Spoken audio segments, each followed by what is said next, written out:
बे बाय इलेक्सनाव आं निर्दलीय हिसाबै नमिनेसन मैया हैबाय तो खोथाया जाहैबाय जे तामुलपुरनि रायजो राजाफोरा दिनै तामुलपुर ओनसोलनि जौगानायखौ माने लुगैनानै आरो रायजो राजाफोरजों थाफानाय मानसि हिसाबै मैयाबो बुंदों आङो जे जिगिता मानसिफोर माने केन्डिडेट माने फोसावबाय बा UPPL दोलो बा GSP बायदिसिना दोलोफोरा तो रायजोफोरा गोजोननाय मोनाखै आरो बे हिसाबै जोंखौ जिहेतु दिनै गोबां बोसोरनिफ्रायनो रायजो राजाफ्रा मोनबोनाय हिसाबै जे बिथांमोना बारे बारे जोंखौ रिकुवेस्ट खालामदो माने आंखौ रिकुवेस्ट खालामदो जे नोंथाङा सिखारनांगौ एबार जे जोंनि गोसो मिलायनाय मानसि जों मोनाखै बे हिसाबै माने बर' आरो गुबुन जाथिनि रायजो राजाफोर गासिबो तामुलपुर बे हिसाबै सिखारनो बारे बारे बुंबाय थानायखाय आङो निर्दलीय भाबैनो मैया नमिनेसनखौ होदो जिहेतु नोंथाङा जिहेतु मोनसे राजखान्थि हान्जायाव दङ BJPआव बे BJPआव थासेयावबो दिनै मानो होनो गोनां जाखो बेथ' नंगौ जे आंथ' सिगां BPFआव दंमोन आरो BPFनिफ्राय BJPआव आं फैदो आरो BJPआव फैनानै आं सानदोंमोन जे एबारनिफ्राय हयथ' BTCआव BJPआ जिखुनु इलेक्सनखौ माने गेलेगोन MCLAयानो जा बा MLAयानो जा बा MPयानो जा जिहेतु इलेक्सनाव बाहागो लागोन किन्तु फैनानै जों नुबाय जों फैनाय लोगो लोगो BJPआ स्ट्रंबो जादों बिराद माने BTC ओनसोलाव दिनै BJPनि मोजां मोनसे माबा जादों महर फैदो तो बे हिसाबै भाबिदोंमोन जोङो जे माने इयाव टिकेट होगोन आरो नै बाय इलेक्सनावबो टिकेट होगोन किन्तु जिहेतु होदिया दा होआबा जोंनि जिथु सापर्टारफोर बे सापर्टारफोरा जिहेतु BJPखौ मोजां मोननासो बेवहाय फैदोंमोन आरो BJPखौ भट होनो थाखाय बयबो थागथियारि जाना दंमोन दा दिनैनि दिनाव जिहेतु BJPआ टिकेट होदिया बा गुबुन दल UPPLनो होबाय बेयाव जोंनि सापर्टारफोरा थारमाने गोजोननाय गैया माने जोंनि सापर्टारफोरा स्पस्ट जे कुनु पद्धति जोङो UPPLनो जों भट होआ बेबायदि खोथाखौ बुंदों आरो सिद्धान्त लादो आरो उपाय गैया जों BJPबाबो BJPखौ जों मोजां मोनो आरो BJPआ आसामाव मोजां खामानि मावगासिनो दङ किन्तु रायजो राजाफोरनि जोंनि वार्कारनिफोरनि नारसिननायाव नङाबा बिसोर माने जानला मानला खालामगोन आरो बा गुबुन माने आं दा बुंलिया बेलेग पार्टिफोरनोसो भट होलाबायगोन हेतुके थिनबाय थानायखाय जोङो सिखारनाय जादों जिहेतु गोबां राजखान्थि हान्जायानो जेरैबायदि नोंथांमोननि जे BJPनिफ्रायनो दिनै सानै नोंथांजों लोगोसे आरो सासेबा इमानुएल मुसाहारि बिथाङाबो जे BJPनिफ्राय ओंखारनानै बे उदां बिजाथि महरै बिथाङाबो नमिनेसन होबाय बे बेलायाव मा जाहोननि थाखाय ओंखारजोबनो गोनां जाखो मेन खोथाया बेनो जे जोङो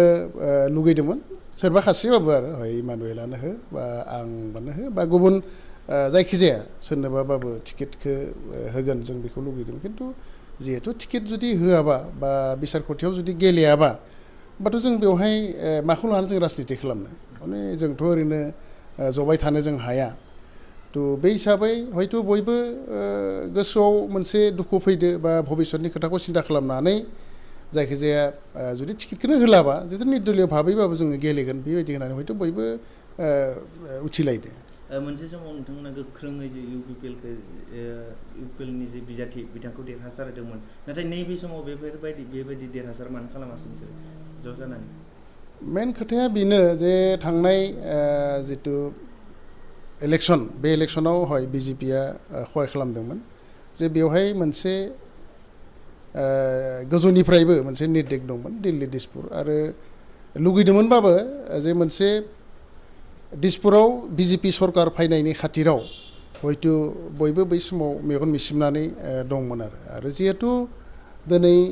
दिसपुराव सरकारा जाबाय जोंनि बा जाबाय आरो बे सरकारा कुनु बायनायाव गैया तो नैबे जितु बाय इलेक्सनाव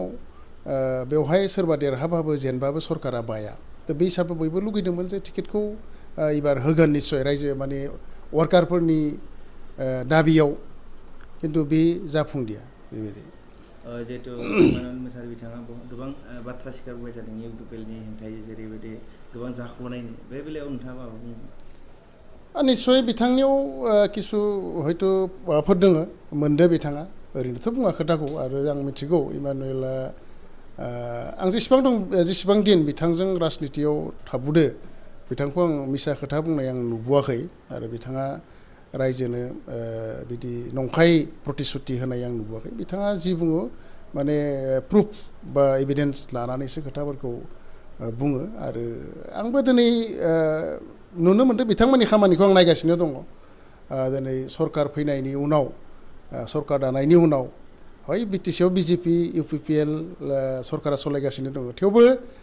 मेन रुलखौ लागासिनो दङ इउपिपिएलआ आरो बिथांमोननि जाबायदि हयथ' बिथांमोना सरकारखौ सालायनांगौ बा रायजोनि खामानि मावनांगौ बेफोरखौ आंनि नोजोरावबो खिन्थु मोजां आं साबजायनाय नुवाखै गोदो जों बिपिएफ थानाय समाव जाबायदि खामानि जोङो हयथ' रायजो राजाजों थानानै मावदोंमोन बेबायदि खिन्थु बिथांमोना मावनो हायाखै बे स्पस्ट' खोथा आं बिथांमोनखौ नायगासिनो दोङो नुगासिनो दोङो थ' हयथ' बेनि थाखायनो दिनै रायजो राजाफोरा बिथांमोननिफ्राय माने आनज्रायगासिनो दङ। नैबे समाव जे नोंथाङा बेसेबांसो भट लानानै देरहासार जागोन होनना बुंनाय? दिनैनि दिनावथ' रायजोफोरा जोबोद खुसि मैया जेब्ला आङो नमिनेसन होयो हयथ' आंखौ मानसिफोरा मिन्थियाखैमोन नमिनेसन होगोन होननानै खिन्थु आं जेब्ला नमिनेसन होयो बिनि उनाव आंखौ ओरैबायदि फन आरो गोबाङानो फैदो जाय माने मिन्थिनाय लोगो लोगो खारबोदो खबर लाफैदो माने बयबो गोजोननायखौ माने फोरमायदो आरो मेसेजफोर माने बहुद बिदिनो माने होलाबायदो जे माने दासो जोङो एक्सुवेलि गोजोननाय मोनबाय जे जोंनि पसन्द मथे बिजाथि जों मोनबाय बे हिसाबै माने गोबां माने सापर्ट माने फैदो बे हिसाबै आं नायदो जे जिखुनु प्रकाराव देरहानाया खाथां। जिहेतु नोंथाङा दिनै गोदान बिजाथि होबाय नङा होमबा बेवहाय बिजेपि राजखान्थि हान्जाया जुदि नोंथांखौ जे माबाफोर बुङोबा नोंथाङा बेखौ गनायगोन नामा? नाथाय नै आङो थांनाय बाराव बिजेपिनि आं टिकेट लाना गेलेदोंमोन आरो आं बिजेपिनि सासे साधारन सदस्य आं खुनु बिदि गिदिर बिबानाव आं गैया थ' बे हिसाबै दिनैसिमलागै बिजेपिया आंखौ जेबो बुङाखै बिदि आरो जुदि उनफोराव जुदि बुङोबा बा रायलायगोन निस्सय रायलायगोन आरो बिनि समाधाना मा ओंखारो उनाव बेखौ मिन्थिगोन। नैबे समाव बिथां गणेश कछारी बिथाङाबो जिहेतु नमिनेसन होबाय बिथाङा इन्डिपेन्डेन्ट हिसाबै दा बिथाङाबो गोख्रों सासे दैदेनगिरि बिथाङाबो गोबाव सम इएम जाबोनाय बे बेलायाव नोंथांनि सायाव माबाफोर प्रभाब गोलैगोन नामा? गणेश कछारी बिथाङाबो होदो बिथाङाथ' हयथ' बिपिएफआव दंमोन दाबो दङ स्टिल इयो खिन्थु माबोरै निर्दलीय जानानै होखो बेखौबो जोंबो मोजां मिन्थिस'वाखै बिथांमोननि गेजेराव मा दङ मा गैया थ' आंनि नोजोराव गणेश कछारी बिथाङा सासे गोख्रों जोंनिनो कलिग्समोन लिडार बिथांखौ आं रेसपेक्ट खालामो खिन्थु नैबे इलेक्सनाव हयथ' बिथांनि प्रभाबा हयथ' सुक्लाय साइडआव गोलैनो हागौ खिन्थु नैबे नों दरंगाजुलि होन तामुलपुर होन बा नाग्रिजुलि होन बेफोर साइडजों गोलैनाय नङा मानो होनबा तामुलपुरनि रायजोफोरा एबार खोब कनसियास सांग्रां जानानै दङ जानला मानला भट माने होनाय नङा रायजोफोरा मोनसे थिरांथा लादो जे जिखुनु प्रकारै जोङो इउपिपिएलनि एगेन्स्टआव माने भट होगोन बे टाइपआव दङ खिन्थु जानला मानला बयनोबो जे गाज्रि बायदि राननानै होगोन बे नङा आरो हयथ' गणेश कछारीया सुक्लाय सेरफांथि प्रभाब गोलैनो हागौ खिन्थु नैबे साइडजों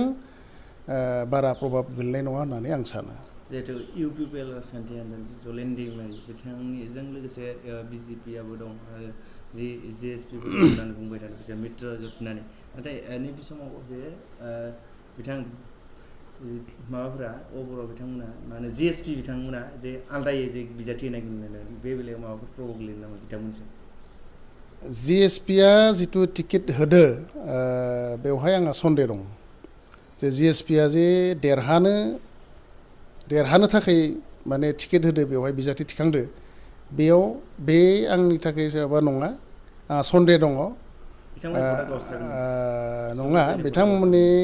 बिथांमोना हयथ' आंथ' खोनानायाव माने GSP नि लिडार माने MP नब कुमार सरेना बिथाङा BTC नि दा चिफ बा EPPL नि आफादगिरि प्रमद बर' बिथांजों रायलायबाय थादों होननानै आंनि जिथु इनफरमेसनाव आं मोनदों आरो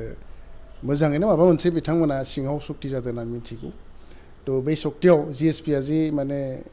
देरहानो गेलेगोन बे नङा हयथ' बेवहाय मोनसे खेल दोङो माने UPPL नि एगेन्स्ट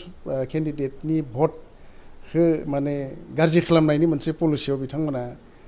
गेलेदो होननानै आं सानो आरो बेबायदि आरो बाखि UPPL नि केन्डिडेट जलेन दैमारि कुमरिघाटानि बिथांखौ खुबिस्सा होयो आङो थेवबो तामुलपुरनि रायजोआ बिथाङाबो सासे लिडार बर'नि बा एबसु मावनाय लिडार बिथाङा बर'नि खामानि मावदो जियानो जा थेवबो तामुलपुरनि कनस्टिटिउन्सि MLA हिसाबै हयथ' रायजो राजाफ्रा बेखौ गनायनाय नङा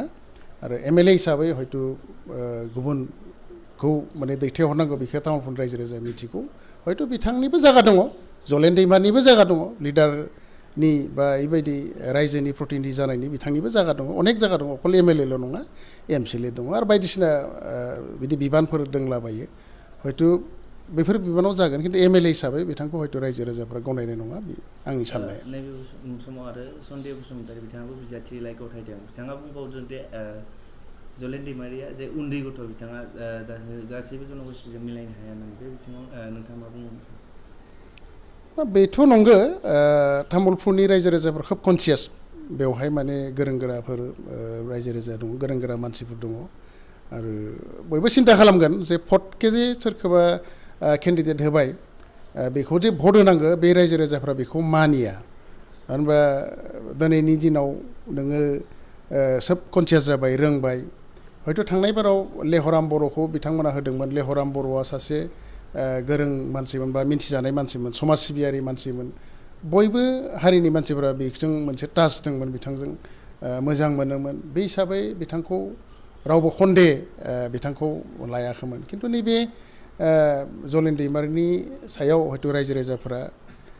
फोथायनो थाखाय एसे टान मोनगोन मानो होनबा गोदान बियो दासो ओंखारबोनाय राजनितियाव बे हिसाबै सन्देह बुंनायाबो नंखायद्राय नङा नंगौ बेबायदि आरो आङो तामुलपुरनि